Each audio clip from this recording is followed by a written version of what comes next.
Good evening, ladies and gentlemen, and welcome to round 7 of the PSGL F3 Championship. After a week's break due to server issues, the fight remains under the floodlights of the Lusail International Circuit here in Qatar, a modern high-speed venue that pushes drivers to the absolute limits. This 5.4-kilometre circuit is dominated by long sweeping corners that test tyre life to the maximum. With 16 turns, most of medium to high-speed corner, Lusail is notorious with relentless rhythm and brutal tyre degradation. Overtaking opportunities are scarce, limited mainly to cumulative long pit lane straights, which means qualifying tonight will be absolutely crucial. The winner here will not just need raw speed, but absolute patience, time management and consistency across the 29-lap race that lies ahead. My name is Jamie Morris, and alongside me tonight is my co-commentator. His name is Milan Langer. How are you doing, mate? I'm doing quite good, thank you very much. Been a while since I've been commentary box, a few weeks, but it feels good to be back and ready to resume this championship here at Qatar tonight. Very interesting track, of course, very new track to be followed on calendar, but also very tricky can be with tyre which so much high-speed corners. So I'm looking forward to what we're going to see tonight and who we can be able to come out on top after the end of the 29 laps. Just to be aware, Milan, you are lagging just a bit, so hopefully it gets sorted. Not again.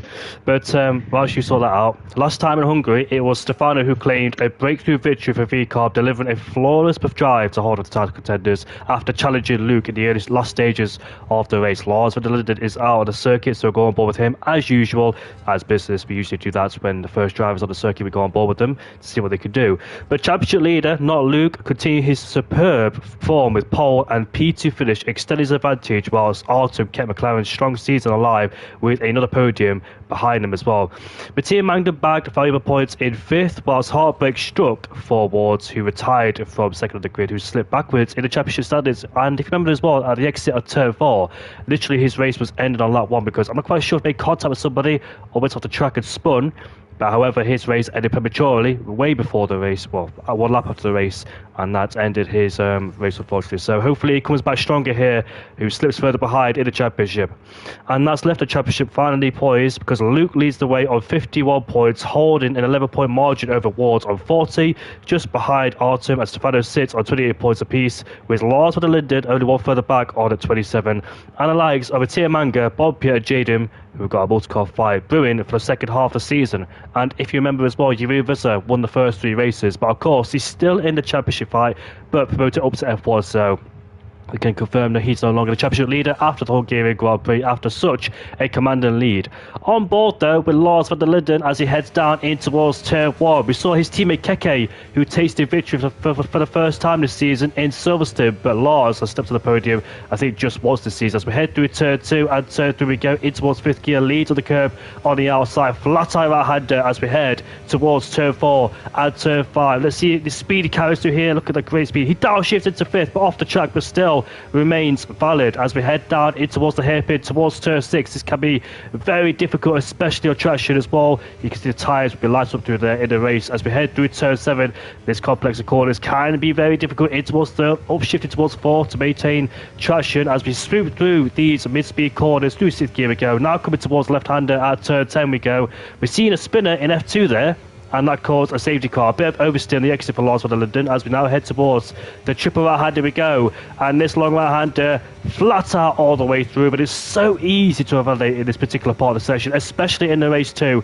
And as we head towards the left-hander in towards 7th gear, flat out I believe it is, no signs of lifting off there as we head towards the final corner. Lars van der Linden, let's see his first lap time, a bit of mistake in towards 5 and 6, but of course it's his first lap time as the DRS is enabled. It's a 20.6, and I think Pole's lap time in F2 was a 20.0, so 6 tenths away from best lap time in F2, and let's see who else makes their way towards the line afterwards.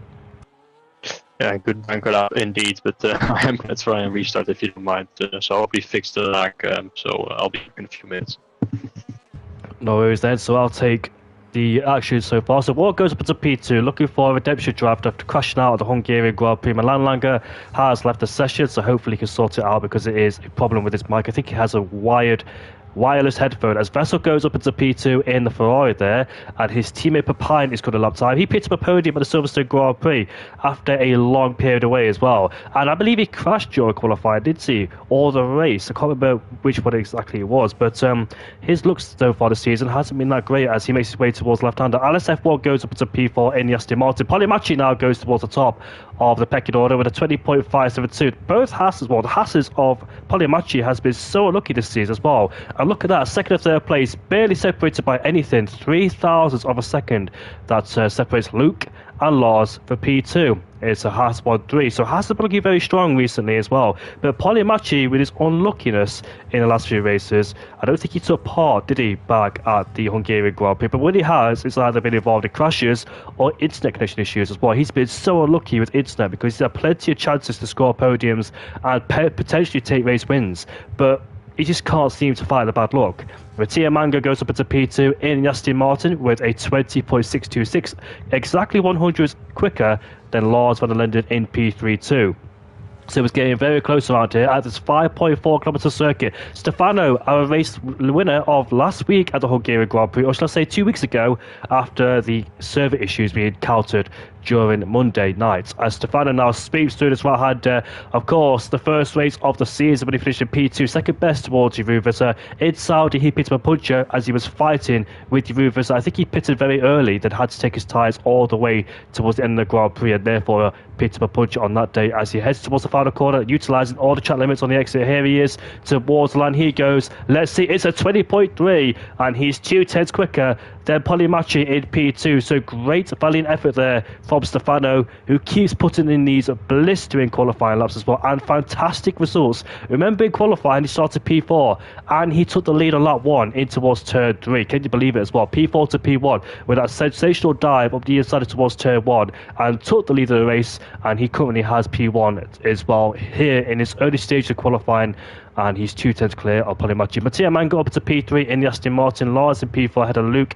RT Bobbia, who goes up into P6. His best result came at the Belgian Grand Prix fighting with Jeroen Visser, but unfortunately for him, he could not overtake Jeroen despite having the Diaz at the back of him, as Jeroen had better tyres and more battery, and he was able to defect the battle and attack from Bobbia behind as well. So Bobbia has been quick, but like every single driver, they have the ups and downs, of course. So I wonder when Bobbia can finally get his first win, because it has been coming, but unfortunately just unlucky. Neither him and his teammate took part at the Qatar Grand Prix. Nick as well, who's also been quick, but unlucky as well.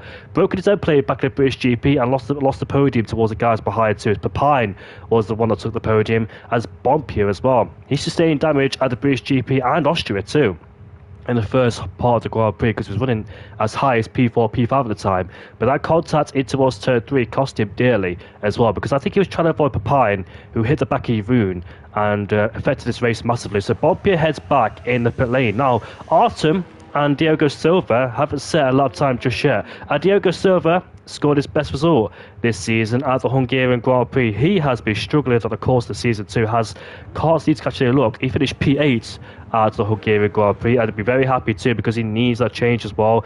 He run as high as like P4, P5, but dropped backwards as well in the midfield. It was Luke who is the championship leader by 2 points ahead of Jeroen, and Wars dropped backward massively as well after a DNF on the first lap, as Milan Langer has joined back the session.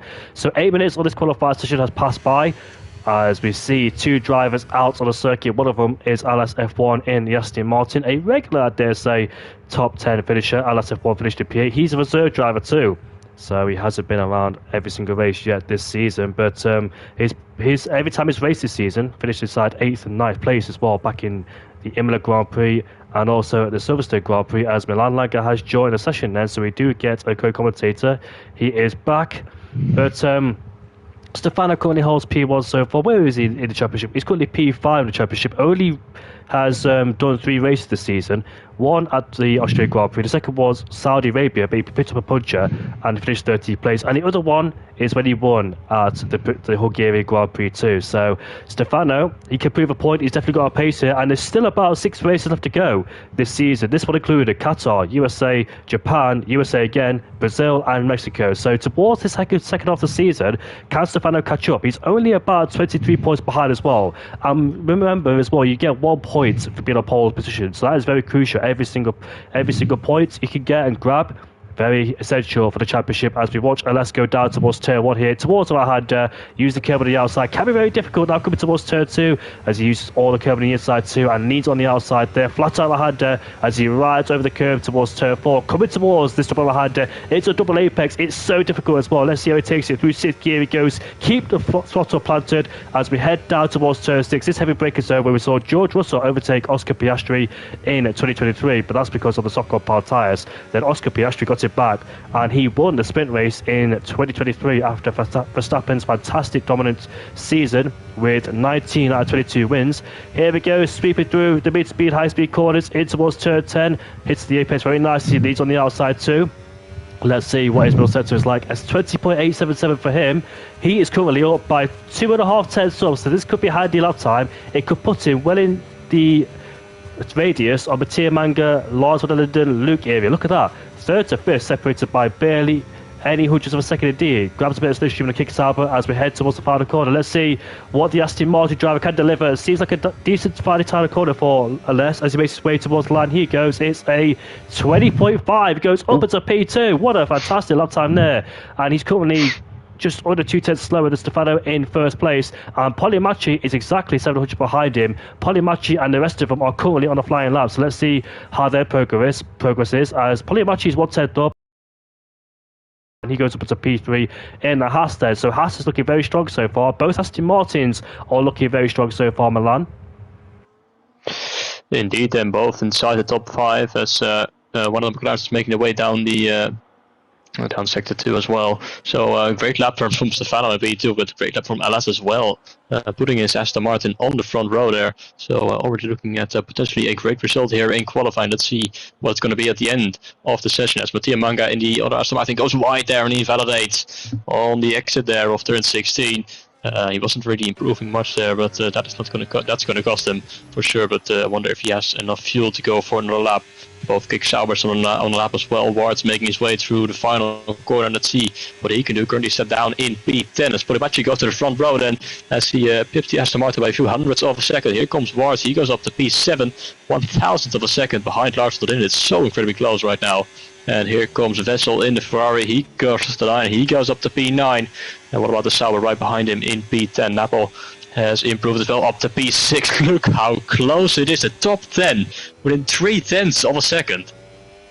Yes, relatively close indeed. That's super fine margin between all of them. Diogo Silva goes up into P11 with a 21.0, so a huge 7 tenths back from Stefano. But we're going to look on board to see where Stefano is right now. Here he is, then swooping through the high-speed corners, entering turn 16. He's down. Oh, he cuts all that corner there, and I thought for 1 second that will be the validation. He's trying to maximise every single part of the track, but goes off the track. You can see have a massive moment as he dives off into towards the pit lane illegally, but I don't think it matters here in qualifying. So Stefano trying to push to the absolute limit of the car and himself, but unfortunately just overstepped the mark and he heads back off into the pit lane on his second lap, just trying to exceed and trying to find a lot of time, but unfortunately couldn't do so. On board with Bompia in the Red Bull.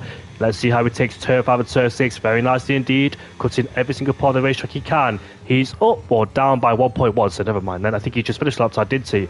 And he's up into P5 is ILT Bompia. So 2 tenths further back than Stefano, but like you said, it is super close from P2 all the way down to P8 with Vessel down there in P10, as he's currently run out of fuel so far in the Ferrari. So Papine in the other Ferrari hasn't set a lap time just yet either, so let's see how he does on his lap time. I'm not quite sure. I think I'm getting confused between 2 drivers who may have had an incident in qualifying. I think Papine was one of them because there's a bit of drama towards the end. Stefano was one of them, but towards the end of qualifying there was a lobby restart because 2 drivers made contact, and I think it was Stefano. I'm not quite sure who the other one was at the time, but on board with Papine as he heads down in towards turn 1 he goes, as he's currently doesn't really take the apex in towards 1, a bit screwy at the exit 2, just back in the car seems to be moving around and complaining too. Turn 2 and turn 3, this should be easy turn 3 because it's a flat tire left-hander. Now coming towards the tricky part, towards this double left-hander, towards 4 and 5, in towards 6 he goes. The car drifted a bit as well, whitewashed away as he has no grip whatsoever. The car, the balance of the car just seems a bit unstable too, but he's up in the first sector by a few hundreds. Of course, that's his personal best. He's 1.1 seconds away from Stefano in first place as we head towards turn 8 we go. Just drifting out wide there, didn't really hook with the apex either, so plenty of lap times to be found there from Pepine as he cuts the corner, coming towards the left-hander now, in towards turn 11 I believe it is, as we exit 11 we go. Now towards this short straight, headed towards this triple right-hander is going to be a 57.0. Look at that, he's found time as well, but whoa, so close to validation. I thought for 1 second he would invalidate that lap time. It's the way he took it, the angle of the car, the way he was driving. It seems like he was about to go straight off the track, but just saves it as well. So Pepine is not looking comfortable so far in the Ferrari, not taking the corners that he needs to do as well. And he goes out wide too, and he heads back off into the pit lane too. So unfortunately for Pepine, we've had to witness a lap time that's not good enough, unfortunately, and he stays in P12, 1.1 seconds away. Indeed, yeah, he knows he can go so much quicker. There were so many mistakes on that lap, so he just pulls back into the pit lane, and he knows he has the time to go back out. 3 minutes to go. It's going to be close, but I think he's going to be able to make that, to go back out and go for his final run, which will be his only real competitive run, because his best lap time is 1.1 seconds off the pace. At the moment, only one car out on track. It is Lars Linde in the Williams going out early compared to everyone else, with just under 3 minutes to go. So maybe with a thought in mind that he could potentially go for a second lap if he messes up the first one early in the lap, so he has the battery, the fuel he has the chance to recharge the battery and try again. So let's see what the Williams driver is going to be able to do. He only needs to find 3/10 of a second, but that's easier said than done, of course, around the track that is so quick around here. There are barely any slow corners, all medium or high speed. So let's see what the Williams will be able to do on his final run. Currently sat down in P8, but just look at those gaps. If he improves by just 100 of a second, he already gains 2 places, and the car behind him is only 1,000th of a second behind him as well. If he improves by 1/10, he will be 2 further places ahead inside the top 4 on the second row. So let's see what the Williams driver is going to be able to do as he rounds the final corner to start what should be his final flying lap, as we ride on board with Lars Linde down the main straight fully on the offside of the track here on the left. 2 cars coming out of the pit lane. Let's hope he's not going to get in pre-direct traffic through turn 1. Throws the car in on the inside, comes out nicely wide on the curb on the right hand side. And as he turns in, flat out through this kink to the right, as there's a McLaren getting out of the way very nicely indeed. Now at the end of the second sector, the first sector, turns 4th and 5th, very easy to run out just a little bit too wide and invalidate, but he doesn't do that. And now into the hairpin, he's up by almost 0.2 of a second already through the first sector. He finds one more tenth, he will be in contention for pole position, but there's still 2/3 of the lap remaining. Now through turns 6, 7 and 8, and on the exit, flat out to the kink here to the right and down into the braking zone of turn 10. You have to hit the apex nicely because you need to get a good exit as well, as it leads to a very short straight towards that triple right-hander, which is flat out, but you have to get your lines right. We saw with Pepine early on that he almost cut to the track a little bit too much, but Lars Linde is managing that quite nicely. But he validates there the third of the triple right-hander, and he slows down immediately to try and recharge the battery and try again on his next lap. It's so painful to validate there as well, because you've got only a few corners left to try and recharge the battery, plus your tyres are very hot at the stage after doing 2/3 of the lap time and pushing through as well. You can see him braking accelerating, trying to save and recover as much ERS as he can then. So he's going to start the lap under pressure as well, as long as not the ideal lap you want to start to, because the tyres are very hot, the ERS as well are limited, so he's going to go for another flying lap. But I'm going to go aboard with one of the Hasses. Look at Luke, a tenth up in the first sector as he now makes his way towards the right-hander, leading the curve on the outside very nicely too. His teammate is just up the road as well, so both Hasses and P2, but Polimachi unfortunately has invalidated. We've got every single driver out there currently on a flying lap so far, so I'm going to go on board with the Kickstarter Awards. He's closest towards the line. There he is in P9, the former championship leader. As we head towards the final corner, he goes as he retired back at the Hungarian Grand Prix looking for redemption. Williams has gone off. That's Lars van der Linden. But here comes Wards. Towards the line he goes. Let's see, it's P2 for the Kickstarter. What an incredible uptime. He gets ahead of Polimachi. But the driver I'm interested in is Luke, because he's up in the middle sector by a few hundredths of a second. What can he do as he runs out of battery? He makes his way towards the line. He goes up into P2, steals it away by Wardsport, and it's super fine margins. But could anybody take pole away from Stefano? Napol goes up into P2 in the kicks out, but what a great lap time indeed. What can Artem do? Artem takes pole position by a few hundredths of a second there. Super close between Stefano and Artem too, but it's not done just yet because there's still Stefano on a lap time. Look at that, 6,000 of a second. He needs to find a few more hundreds if he wants to knock Artem off the crown there into P1, but can he knock him off the throne as he makes his way to now towards turn 6? He spins! He's gone for a spin there, very aggressive indeed, and he's lost it all, and a lap time is unfolded and ruined as well. He was up but pushing super aggressive to find the lap time he needed, and Pepine heads back in the pit lane too. That's very, well, I think it was very, what's the word I'm looking for, bizarre to spin through there as well, through turn 16, because it is a flat-out corner, but I wonder as well what kind of downforce or setup he's running as well, because it seems like it's very low for the time being. So will it pay dividends for the race? I'm not quite sure. Stefano has retired in the pit lane, and it's Artem who made his debut back at the Imola Grand Prix, replacing Juruvasa. Juruvasa has 3 wins in a row. Artem came along and took 4 wins in a row for McLaren, continuing with next championship as well in the Constructors' battle. And Artem as well, now he's in F3. Can he be the one to challenge for the championship as well? Because it's super tight and there are 6 races left to go, including this one. But qualifying's done. I thought Stefano would take pole, but it's Artem instead. What a fantastic qualifier for Artem as well, who finished, I think, in P3 at the Hungarian Grand Prix. Came detached a bit as well because the top 2 pulled away, and the P3 was struggling as well as he dropped the DRS, and Artem made his way forward and unfortunately couldn't catch the top 2. He did catch the top 2. He caught Luke, but Luke, I think Artem had a 3-second penalty, and therefore Luke got back ahead because Luke's tyres were 86%. Remember as well, he pitted very early in that race too, and he almost suffered a puncture, so that could have hindered his championship as well and the race too. But Stefano took the win after that fantastic battle they had on the first lap, and also towards lap 32 as well, when they scrapped start for first place from turn 1 all the way towards turn 7. They continued their battle as they, well, Luke was very aggressive, tried to stay ahead, but unfortunately didn't have the grip, and Stefano just got ahead for the time being there. But we're on towards the race, and this should be, well, I'm gonna be thorough with you.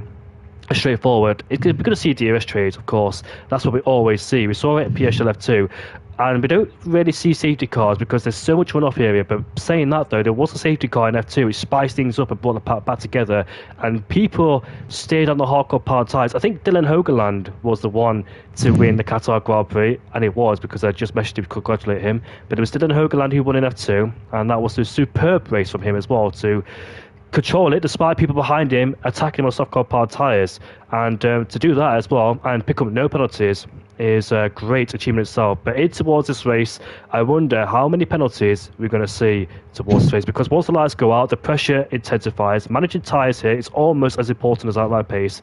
With so many medium high speed corners, the rubber overheats very quickly, and the drivers will need to nurse them to keep consistent lap times. Push too hard in the early laps and you'll pay the price later on in the race, because overtaking is so difficult. The start is everything. The long run towards turn 1 is prime opportunity, and drivers would need desperate to make up places before the field settles into a rhythm and have that field spread and the DRS train.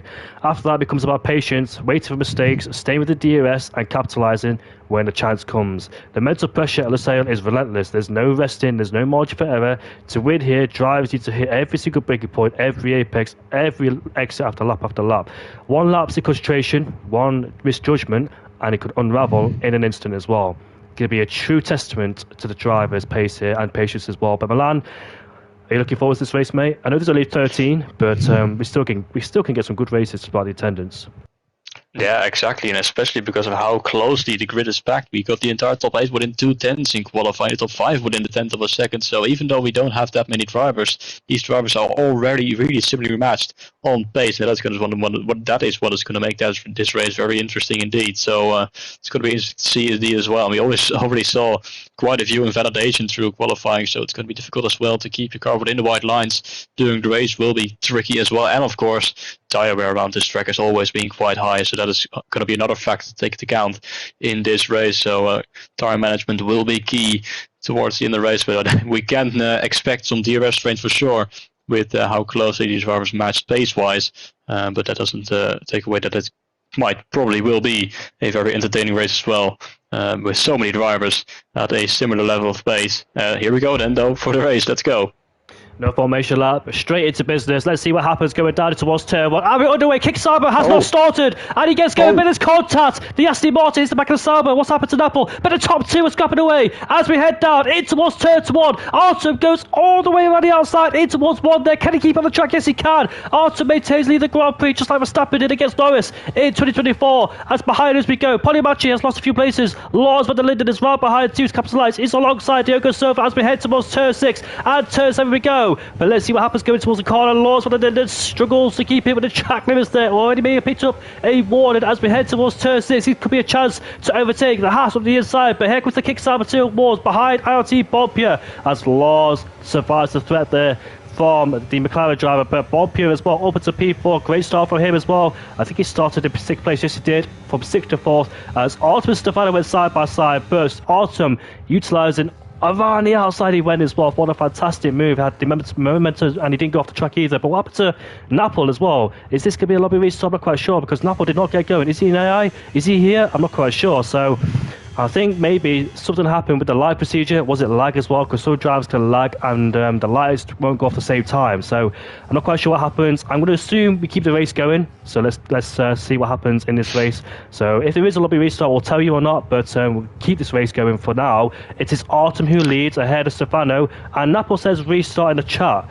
But obviously he's saying that, so he wants a restart, so I'm not quite sure what the scenario is, as he said it was at 28. Papayas were tied in the pit lane. Mattia Manga is in the pit lane too to change his front wing because he made contact at the back of Napple, so I'll talk to you what's going to happen as well through the start procedure. I'm going to presume the race is going to keep going now because I don't want to miss any action, and if it isn't a restart, I need to keep up with everything on the track. Yeah, indeed, a very interesting moment there at the start of the race at Napple, not getting off the line at all, and unfortunately Mattia Manga and both Papine running into the back of the Sauber, both picking up front wing damage, and Papine has called it quits after just one lap. The Aston Martin continues on to fight back through this, hoping for some sort of safety car days run, but at the front it is a very tight field all the way down to P10, still within that DRS train that we expected, but Artem has maintained the lead of this race ahead of Stefano, and then it's Luke in P3, 7.5 tenths of a second behind, and Bonpierre in P4, the other Keck Sauber of Ward still there inside the top 5, and the Aston Martin of LS in P7, but Polimachi in P7, Lars van der Linden in P8, Diogo Silva P9 and Bessel in P10, all on the mediums compound tire as well. Napple, who started on the hards, was the only driver with had to do so in the grid, but of course he did not really start that race as he couldn't move off the line, and Mattia Manga has now switched on to a set of hards as well. But we move on to lap 3. DRS had been enabled as Artem for taking a very inside line there, with Stefano following closely behind. A bit of a gap forming towards Bonpierre in P3, as Luke has fully closed the gap now towards the top 2. Bonpierre starts to fall behind just a little bit there, and Wards in P5 has got the Aston Martin for company close behind as well. But just like we expected, there is a big DRS train, at least in the first stint of this race. There is, and we're supposed to be going at 8:30, and Napple says it was 28 past when the race was going too. So in the chat he says he was going to the toilet, and that's why we saw that start there. What a shame as well for Napple, and a few drivers started earlier than others. Of course, he's dropped an abundance amount of places. You've got to feel sorry for him as well, because he's not had the perfect season either, has Napple, and he started in 4th place for the time, or 3rd place.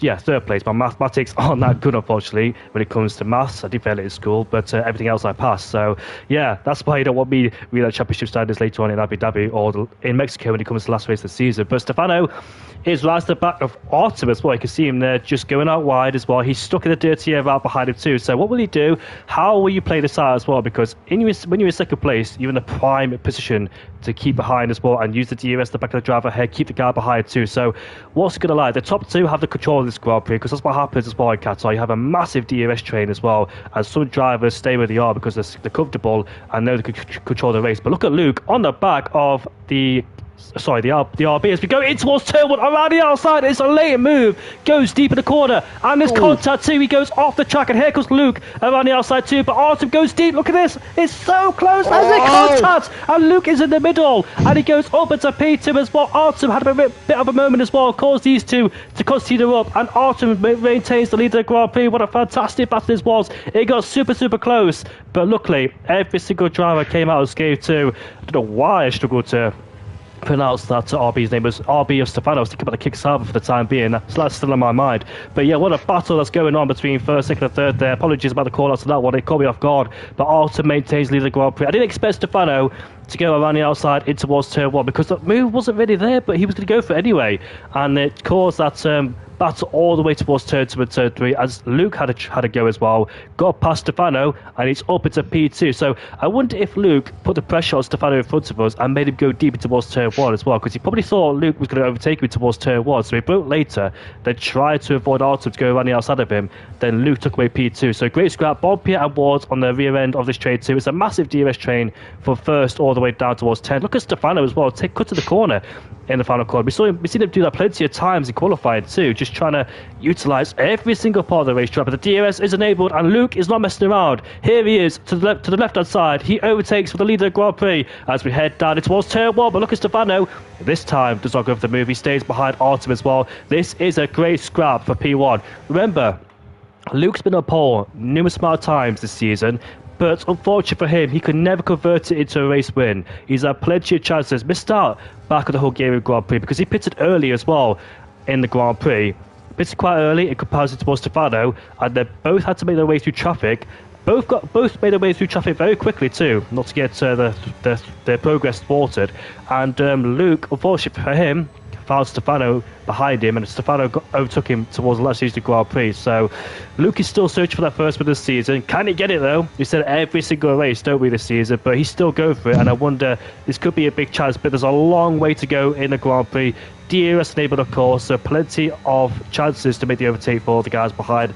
And I wonder as well, Luke's got the gap towards 7, 8, 10 spots, so looking very comfortable so far, looking for redemption after the Hungarian Grand Prix, and it's going to be super difficult to break out the DRS range around here. It takes a lot to be out to try and get somebody out of your DRS, doesn't it? But and as well, the driver behind can make a mistake, the driver in front can make a mistake as well, but the DRS is enabled then as we go on to lap 6, out of 29 we go, as Luke now sets the fastest of the Grand Prix. He goes right to defend because he knows that the guys behind Stefano and Artem have got DRS, but this time nothing's going to happen down towards turn 1 as they foul through the first corner, with Luke still in the lead of the Grand Prix. His teammate Ponimachi is right behind LSF1 as well, as let's see what happens. LSF1 has been running consistently inside the top 10 in this season too.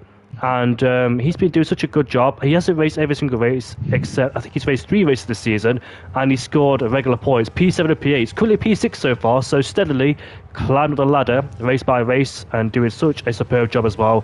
As we see the guys go down in towards turn 6, it is Luke from Artem, Stefano, and Bonpier P4. Bonpier, Wards, and Alice, all those guys in that DRS train, a bit of no man's land really. I know it's so frustrating as Mattia Manga does get past Napol as they have a private battle going down towards turn 1. Mattia Manga had to pit because he broke his wing against Napol. I think Napol pitted, didn't he? Has he pitted? Let's see if he's pitted or not. Quite nearly pissed off. No, he hasn't. So I think he may be running AI mode, and he's thoroughly frustrated in this Grand Prix because he's missed out a lot. So it's another race to forget for Napol, unfortunately.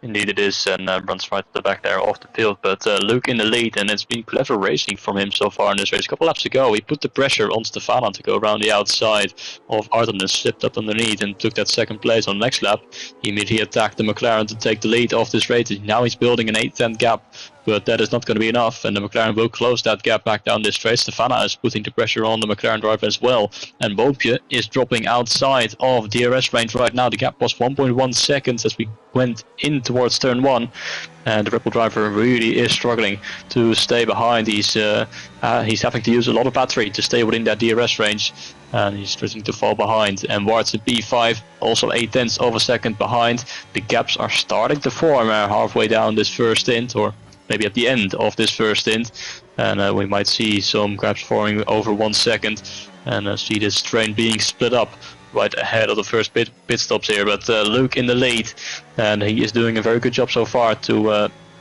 potentially go for that first win in this race, but still, of course, a long way to go. And he knows that Artem and Stefano will play it very smart indeed as well. And he has to stay behind. He has to stay ahead for now, and then don't get undercutted, because the undercut is quite powerful as well. And if you get out of that DRS train, it will be very, very difficult to get back into that. So we might see some drivers putting into the pit lane earlier to go for the undercut and gain positions through that, and hope that others fall behind out of the DRS train, which gives them no chance to fight back. But we go on to lap 8, and the Haas driver still in the lead by 0.8 of a second. Stefano is close to the back of the McLaren, but not close enough to go for the move. And Boompje, he has still got DRS, but the gap is now 1.2 seconds, and he's really low on battery as well. So I think it might be the last time the Red Bull driver has DRS in this race, as you see the top 3 just slipping away from him, and it's slowly but surely turning into a 3-way fight for the race win here in Qatar. It is indeed 3 titles: Luke, Artem and Stefano. And Luke is the only one in his top 3 who hasn't tasted victory at the season. Artem has, and Stefano has as well, as Artem, who took a victory back at the Imola Grand Prix on his debut, and took it to the podium too after that, while Stefano has taken a win at the Hungarian Grand Prix in the last race and took a podium at the Austrian Grand Prix, while Luke, the championship leader, has taken 3 podiums this season and 2 P5s, so 3 P2s and 2 P5s. So I think he wants to win. And he had a DNF back at the Austrian Grand Prix. It was such a long time ago. It was a chaotic Austrian Grand Prix, wasn't it, with safety cars, etc., and people were tiring. But Stefano is struggling to keep it on the track at the exit there of turn number 11, I think it is, as we swoop through this triple. How do we go? I think Logan Sargent retired back in 2023. Look at Luke as well, 0.9 of a second between Artem and Luke. His raw pace is outstanding too, to hit that gap almost over a second. He's pushing absolutely hard to get himself out of DRS range as well. I wonder if it's more if he's doing that trick of saving the battery one lap and pushing next lap as well, trying to drain all the battery on one lap to catch the driver off guard and break out of DRS range, as Lars van der Linden is in the pit lane but gets a 10 and a second penalty as well. That's going to be detrimental for his race as well. Here comes Wards ahead of Boompje, the side by side in towards turn 1 they go. Which one of these two will get out top? It's super fine margins as Wards has the outside line swooping through turn 2. He gets himself up into P4, but look at that, the gap is 2 seconds and they're well out of DRS range as well, so it's down towards the top 3 to decide this race, as P4 downwards don't have the pace to contend with as well. The top 3's mighty pace is too much for the guys behind as well. So let's see, Stefano, Artem and Luke, all the guys in the top 5 in the championship. Is going to be super interesting as well to see which one of those 3 come out top as well. Lap 9 out of 29. We do see some pit stops around here, but if you do pit early, you got to pay the price towards in the Grand Prix. Lars van der Linden found it out back at the Imola Grand Prix when his pace dropped off dramatically, and he was under massive pressure from the guy behind too. He almost got a puncher, as Keke did get a puncher that day too. His Williams teammate on that day got a puncher, so when you pit, you've got to be wise about it as well. You don't want a 2-stop around here, because 2 stops is super slow. You're in the pit lane for such a long time. Wards, however, struggling to return the flat tire hander there, as he just invalidated on the exit too. The gap is 0.8 between himself and Boompje. So Boompje's lacking pace so far in that Red Bull. He's got Ars behind him, and also Polymachi too. Diogo Silva's out DRS race. Vessel is P9 in the Ferrari, another podium sitter this season too. Him and his teammate have tasted podiums this season, but unfortunately they're outside the DRS range, as Vessel and Diogo Silva are in the pit lane too. Look at the way, evidently you can see grain on those tyres, so that tells you how much the tyre weight is high around here. But the top 3 are super close together, and once again there is 19 laps left to go. This could be such an intense race for the win.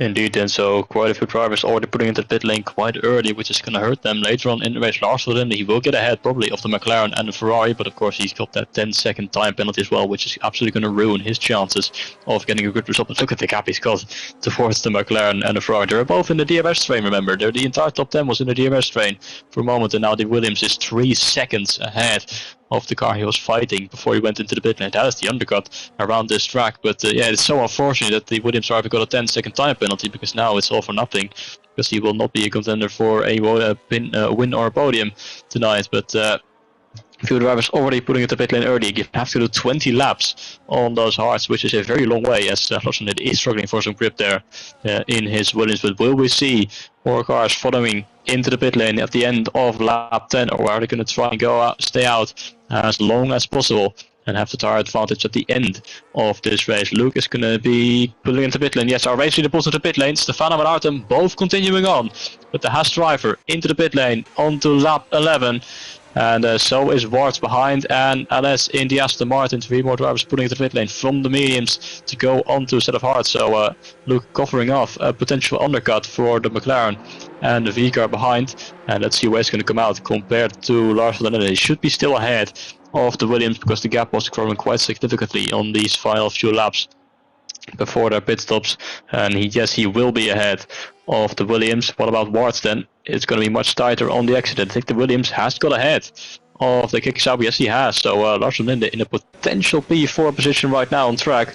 Just a shame that he got that 10-second time penalty. It is indeed. Then up into P6 goes the Williams and Wards up into P7 then. So the undercut has worked for Lars van der Linde in terms of getting past Wards, LS and the guys who was fighting in that DRS train in the midfield.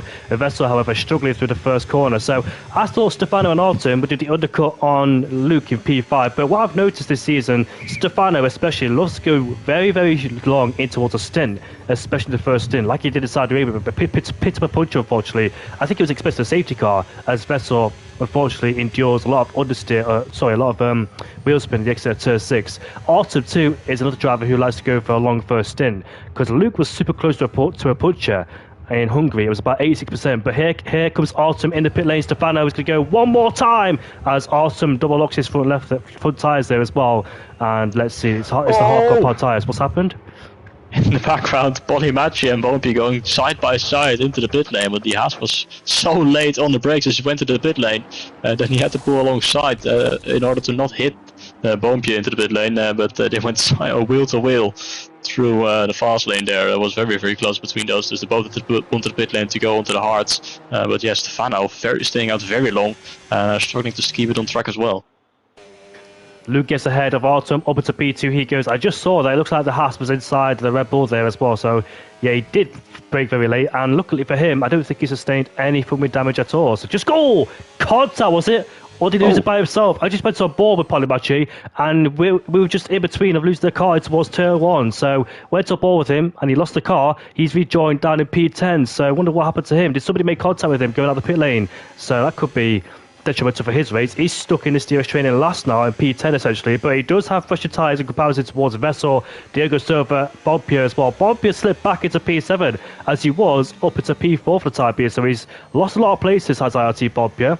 His pace around here isn't as strong as the guys at the top of the field then. I wonder when Stefano's going to pit too, because he's extended his first stint a lot by lap 11. I wonder if he pits right now. Yes, he does. In the pit lane comes Stefano as Bonpierre flirts with the challenges on the outside there, turn 11. Here comes Stefano crawling down the pit lane around, I think it is it 80, 60 kilometers now? I'm not quite sure what it is. As we head in towards the pit box we go. There's the hardcore part tyres attached to his car. I wonder, will he get ahead of Luke and Autumn? Autumn is in the DRS range of Luke. That is a bit of a lag spike there from Stefano, so he's not stuck in the pit lane. Pits, luckily for him. Here comes Autumn and Luke down the pit straight. They should undercut him, which they do, but Stefano does have better tyres, so I wonder if that'll help him and pay dividends later on. But he got undercut by Lars, that's the question. No, he does not, so he rejoins in P3. He may be 3 seconds behind, but on the better hardcore powered tyres, and yes, 1 or 2 laps of the hards can make a big difference indeed. So let's see if it pays him dividends, maybe compensate him later on in the Grand Prix. Let's watch out for that as well. He is 3 seconds behind, but remember what happened in Hungary. He brought such a big gap down, I think it was like 4 or 5 seconds towards Luke at the Hungarian Grand Prix, with nobody else around as well. So Stefano does have a tendency to bring big gaps down. I wonder how easy or hard it will be around here in Qatar, because having the DRS is so key, but he's 3 seconds behind. I wonder if the top 2 could be challenged. So it's down to Autumn versus Luke now. I wonder as well, will these two now work together for first and second place? What I mean is these two pull away from Stefano and work it out later in the Grand Prix. Work in harmony now, try and keep Stefano at bay in P3, then fight later on the Grand Prix for first and second place, because I've seen scenarios before where third place man who's gone for a late pit stop and pitted and has new tyres towards the end, maybe first and second place work together and therefore keep swapping DRS, keep changing DRS and get a big advantage of a third place. Then when it comes to lap 26, 27, a few laps to the Grand Prix, that's when they decide to fight as well. Or does Stefano have the pure pace? The gap is still 3.2, but of course on his outlap his tyres will be still relatively cold. He's got a lot of the lid out of his DRS still. The gap is 1 second there as Ward's now sets the first of the Grand Prix. He's right behind Lars whilst we head down towards turn 1, side by side. Up the inside goes Ward in towards turn 1, and a nice move there from the kick Sauber. looking for a podium, but of course it might be a bit tricky with Stefano in P3 with that better tackle power attached to his car. Polymachi and Vessi going side by side towards turn 1. Let's see what happens between those two as Polymachi slips in towards P9 in turn 3. That's a great move there, and Vessel has been pushed into P10 there. Mattia Manga and Napoli, the early victims of this Grand Prix, when Napoli thought that they would start the race at half past, because usually they start at half past 8 with a little break, and Napoli went for the toilet. Mattia Manga unfortunately hit the back of Napoli because he didn't know he was there, and he wasn't ghosted either. So Mattia Manga fell foul to that. I feel so sorry for that for Mattia Manga so far, because this season his results have been super competitive with P5s and P7s inside the top 7 majority of the time this season. But to be unlucky and no lobby restart, that's the pain you got to deal with sometimes. Reality can be cruel. And he's still going to P11, and Napoli is still going to P12. I don't think Napoli is here. The way he's driving, it looks like he's AI, so I don't think he's here for the time being. I think he's given up and left. I think he's still in the session, but he's letting his AI drive around for the time being then. I don't think he's left the session, because if he did, that would be a ghost car, wouldn't it? Not a solid car. So he's still here, but driving in frustration in AI. The top two then of Luke and Artem, 7 tenths per second, but of course, just playing a long game so far as Wards continuously setting fast lap as well. So doing a really good job. The Kickstarter having some good pace. As Polymachi gets ahead of Diogo Silva, puts himself up into P8 there, and behind Bob Pierre once again, as they were before the pit stops as well. So Bob Pierre and Polymachi are brought back together in battle. Bob Pierre, however, in P7, despite having better tyres than Alas and Lars van der Linden, who went for an early pit stop on lap 9, he can't seem to close the gap. The gap is 1.6. He was in DRS range a few laps ago, but can't seem to bring the gap down. And now he's under pressure from Polymachi. So it tells you that the guys ahead have got such good pace as well, as Polymachi is literally 3 tenths up in the first sector on his personal best. He's after Bob Pugh as well for P7, and having the better tyres out of this group. Let's see if he can catch Wards and Lars van der Linden as well. It's a shame that Lars beats 10 second penalty, because you come in the pit lane at high speed. Like Silverstone, like every single track as well, it's just so easy to pick up penalty going towards the pit lane. And it's not a 5 second either, it's a 10 second. It's absolutely brutal as well when you get a penalty in the Grand Prix. Lucas Stefano, though, the goal was like 3.2, now it's 2.6. It was 2.4, but it keeps fluctuating every single time. The gap is 2.6 there. But towards the latter stage of the Grand Prix, that's when he'll have the advantage, and I wonder, can he bring the gap down as the top two far away from first and second? Yeah, he's desperately trying to close that gap down. He is having to use everything off his battery. Fastest lap of the race there, 23.7, a few tenths of a second faster than the McLaren and the Haas. We're going wheel to wheel in towards turn 1. They're fighting it out, which is the last thing you should do at this point of the stint. Artem trying to get past Luke there in towards turn 1. He couldn't make that stick, and they haven't lost too much time, but the gap's back down 2.7 seconds. But Stefano, he's closing that gap down. It took him a few laps to get the temperature into the tires. The gap stabilized a little bit there, around 3 seconds, but on the last lap he really started to gain some time, and now it's down towards 2.4 seconds because Luke and Artem are very, very close to each other, which is going to lose them both even more time in the dirty air. And now Stefano's really started to close that gap down, but his tire advantage will come at the end of this race. There's still 14 laps to go. We just passed the halfway point of the race, and Stefano's already closing that gap down, and Wart's now 3 seconds behind. Last lap he was around 1.4 seconds behind the RB. Now it's over 3 seconds because Stefano is really pushing right now to close the gap, and it's now under 2 seconds, so he's gained a full second already on this lap, but he has to use everything that he has available to him to try and close that gap. But we've got 14 laps to go. Artem and Luke, they're fighting it out, and that is what helping Stefano to close the gap down, as Lars van der Linden's days gets even worse with another 3 second time penalty added to the 10 seconds he already had. Is Artem going to try and go for the move as we're going towards turn 1? He has to go to the middle of the track, but Artem goes up the inside regardless, and the McLaren is back out in front as he takes the lead of this race, and Luke doesn't fight it. He knows that he cannot afford to lose so much time at this stage of the stint, and he has led the McLaren of Artem through into the lead of this race like he was earlier on, our pole setter. You can see that Stefano's there in the background. The gap is 2 seconds in, so he's definitely closing in. It's not a question of if, it's a question of when. The gap keeps coming down between Stefano and Luke, bit by bit as well, and it's down to 1.7, so he's almost in DRS range of the Haasman there, Luke, as somebody has got off his Napoli in the Kickstarter, who was spun there down in towards, I think it is turn 11, and he spun before the corner too, so I think I'm not quite sure what he done, maybe for spun in frustration, in all honesty. He is not happy at all. His race was ruined before he even started because he went to the toilet. Then, of course, when the lights went out, he didn't get moving, he stayed stationary, and it's so lucky as well that nobody smashed his back up except, well, Mattia Manga did, but what I mean, it wasn't a massive pile-up as I thought it would be. Every single driver acknowledged that Napoli was there in P12, not going for the line, and we've seen plenty of smash-ups before in the past as well when somebody's stationary on the grid in real life F1. It's happened before, but we don't really see it nowadays. I think the last one I saw was I think it was Vitaly Petrov or something like that, Nico Hulkenberg as well in Japan. But it's Artem sets the rest of the Grand Prix, and he's retired in the pit lanes. That's the end of his race, and I think he was hoping for a safety car all race, but the chance for a safety car around here is quite slim, unfortunately, and there's not many places you can spin out a crash, obviously, but the runoffs are so huge around here as well, so it takes a miracle for a safety car to come out, even a virtual. But like I said, there was one in F2 down at turn 11. I think somebody hit the wall and spun on the inside there and caused safety car in Formula 2. But here in F3, it's not going to happen, unfortunately. And there's 11 laps left to go in the Grand Prix. And Mattia Manga being patient as well in P11. It must be so frustrating when you're down there all the way in last place, knowing that it wasn't your fault. And you just praying and hoping to see it go. The only thing you could do is just keep going, and that is about it, really. He's in 11th place so far, and just outside the top 10. I think he'll still get points, but not many of them, of course. About 2 or 1. I can't remember how much it goes down towards. But the gap is 9/10 of a second between Artem and Luke. And if you remember before the pit stops as well, it was Luke stretching the advantage towards Artem. The gap is almost a second as well, so he's losing the DRS touch there towards Artem. Artem's breaking away, and maybe Luke could be under pressure for Stefano as well. Without the DRS assistance, Stefano will catch up, and Luke goes off the track as well in towards turn 16. He's pushing really hard, turn 15, sorry. He's pushing really hard in the house to stay with the DRS range, and now it's out of DRS range as well. Artem's broken away, and Stefano will catch up as well. The gap is 1.6 seconds there. You can see, I think Luke, you can see him using all the DRS without even looking. The gap went from 1.2 to 8 tenths. That tells you how much he's pushing as well, trying to use the battery, get up towards Artem as well, but he could be under massive pressure soon if he struggles to stay within the DRS range of Artem in first place. The gap is 1.5 now, Milan. It's getting closer and closer.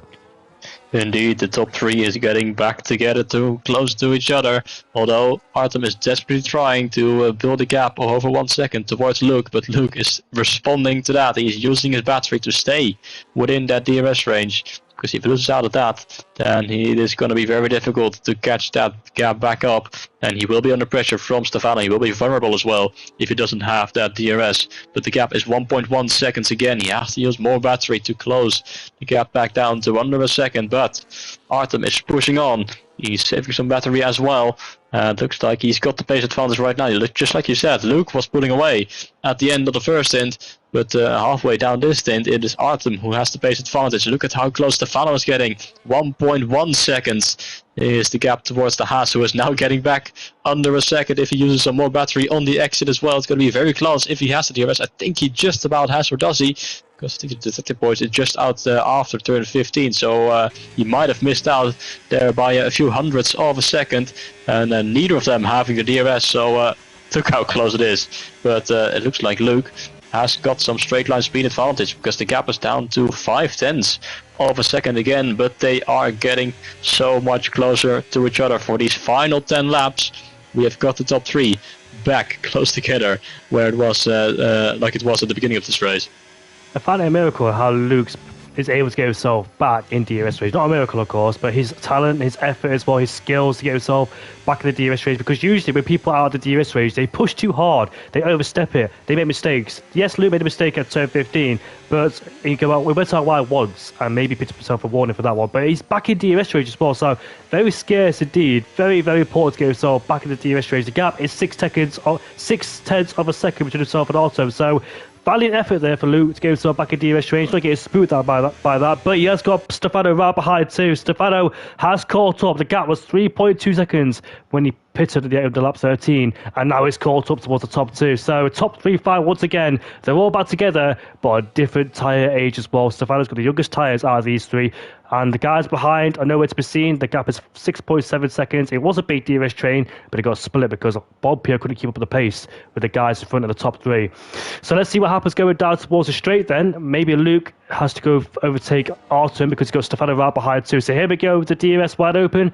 As let's see, I think Luke's closing, he is, and he overtakes Artem. What about Stefano? Would he go for a move? No, he won't. Down towards turn 1. How patient is Stefano going to be in P3? Is he willing to go for it immediately, or just sit by his time there, not taking too many risks? He's got a lot of EOS in storage as well. It compares towards first and second place. In fact, the top 3 now have got a relatively the same amount of EOS. Luke's got 55%. So despite Stefano pushing really hard, his EOS management has been super sufficient in this Grand Prix as well. His pace, relentless pace, its EOS management has been absolutely amazing so far. It's sensational, and that shows you how top tier caliber Stefano really is as well. Indeed, and it shows because he has closed that gap. He closed a 3-second gap in like 8 laps or so since his pit stop, and he's put himself right back into the mix for the race win.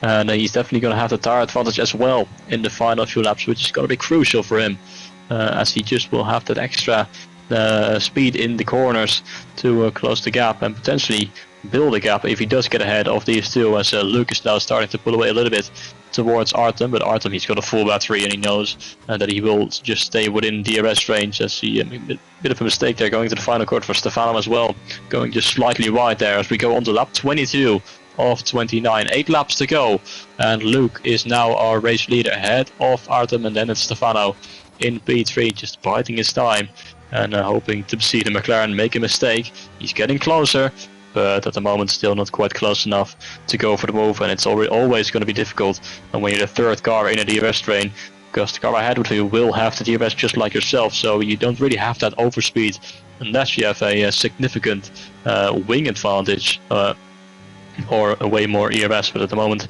it's quite similar levels between those two. The gap behind the Wards is growing to around 7 seconds, and he's still leading that train of like 5 cars all the way down to Pulimachi in P8. I'm surprised to see Larson not being able to get past, but of course the Williams driver, he's got the oldest tires of the field right now, apart from Mattia Manga, who pitted at the end of the opening lap. And Larson, he pitted on lap 9.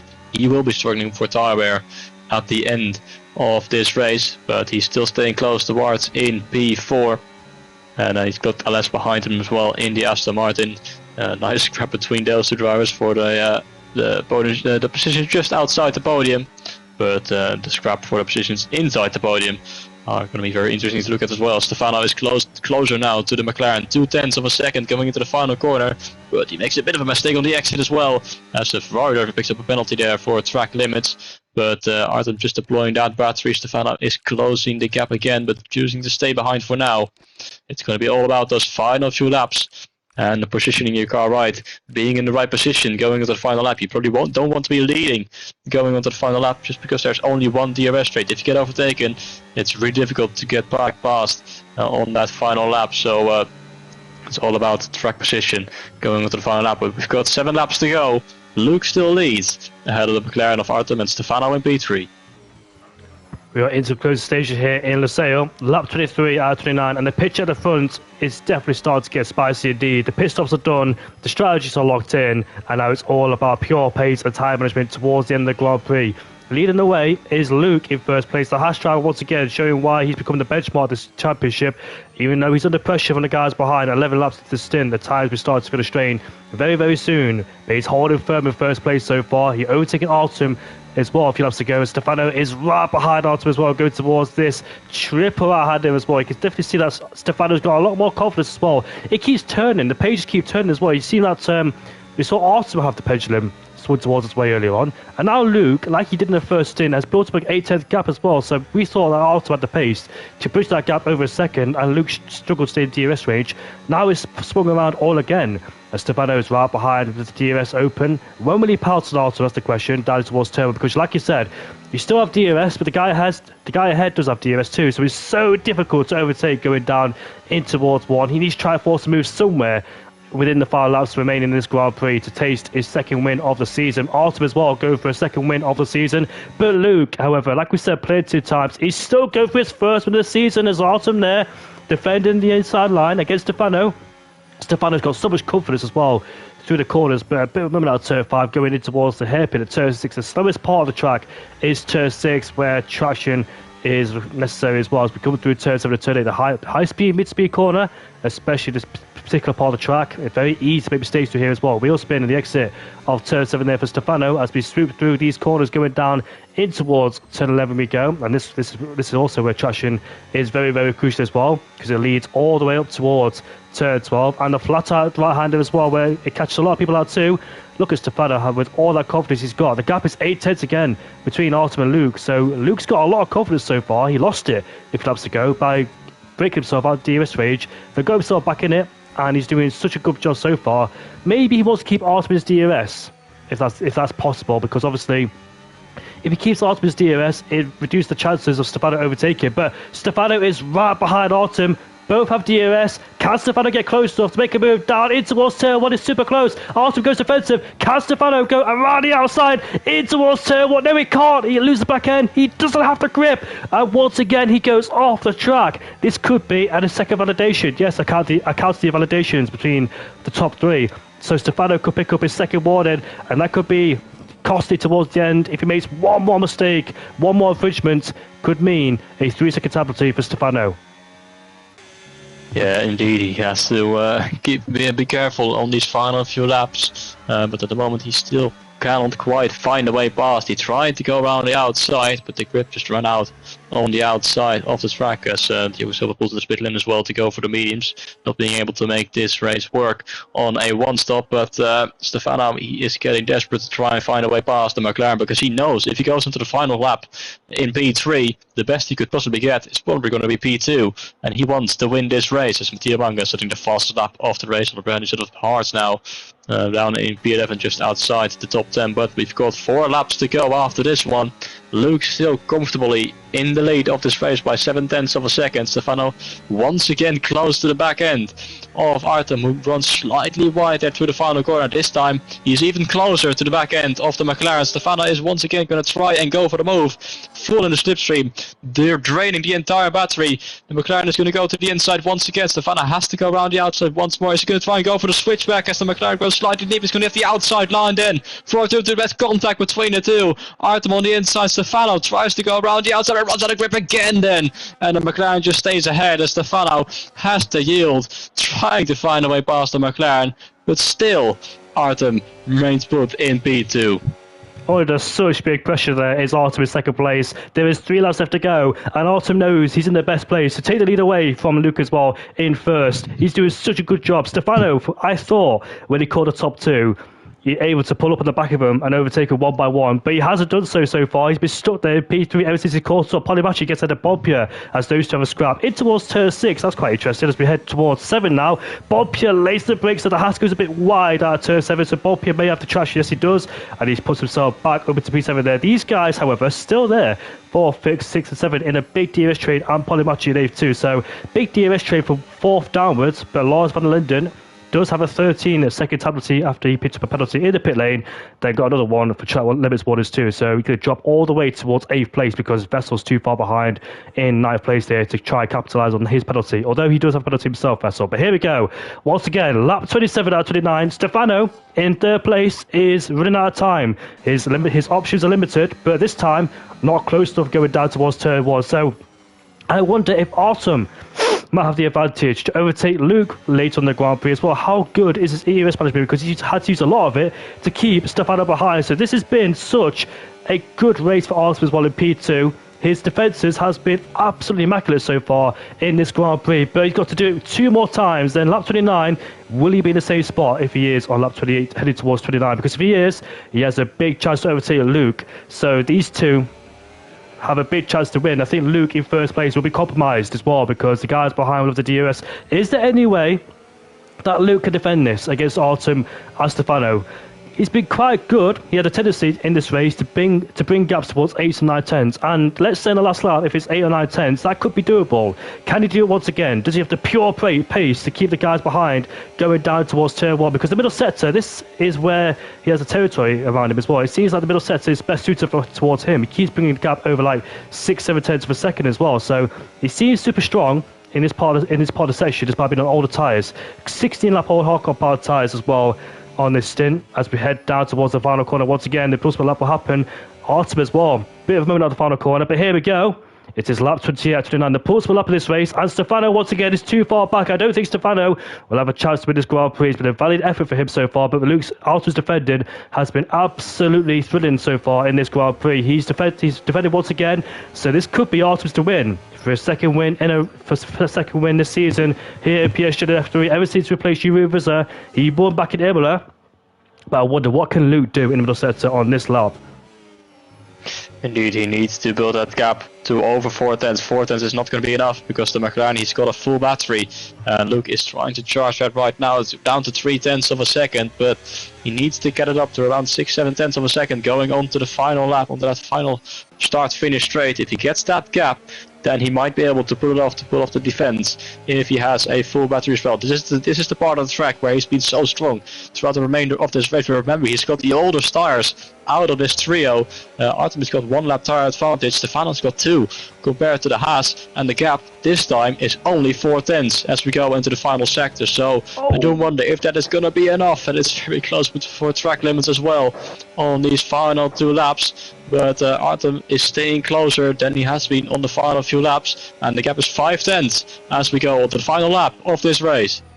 Is 5 tenths going to be enough? I'm not quite sure. As we exit the final corner, we saw a movement from Stefano in the final corner, but here we go. The last lap of the Grand Prix. Can Luke defend? Artum's going to use all the battery down the straight. Can he get close enough? As we head down towards turn 1, Luke goes defensive. Artum's forced going on the outside. Down he is, and he goes in towards turn 1. There's contact between the two, but Luke stays on the outside, but Artum gets the lead. As here comes Stefano up the inside in towards turn 2. He gets ahead of Luke. What a shame for Luke there. I thought he had it covered for 1 second, but Artum's late move in towards turn 1 forced him to go wide, and therefore Artem had the advantage going through towards turn 2.